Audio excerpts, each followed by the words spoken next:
Hello. I don't know if you come across Konstantin Kisin. I only came across him because I saw a simply delightful conversation with him and Maya Tusi.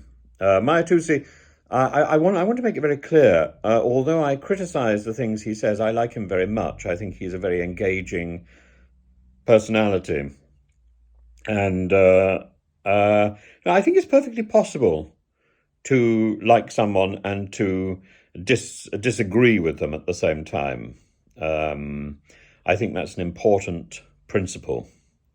Now, Konstantin Kisin, he um, he's been accused of, in Maya Tusi's words, giving access to nutters, to people with conspiracy theories and so on.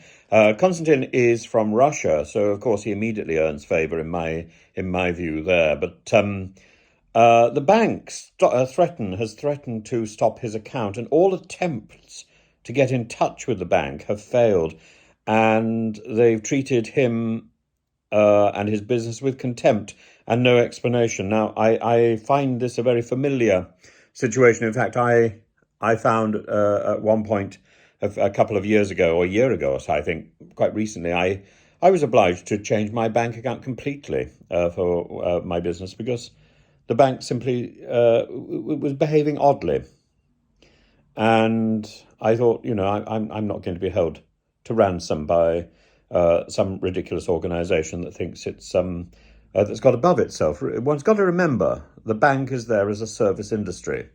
The bank is not there in charge. The bank is there to do a job for you. And he is suspicious of his bank now. And we've got to also remember that this is this follows the same sort of treatment that banks gave to the Reclaim Party and to Lawrence Fox. Again, I like Lawrence Fox. I don't entirely like the things he says. But for a bank to deny a company which is setting itself up as a political party and actually has an MP now is simply nonsensical. Banks cannot dictate how we run our lives. Banks are there to look after our money. If they don't wish to do that, well, we just use the mattress.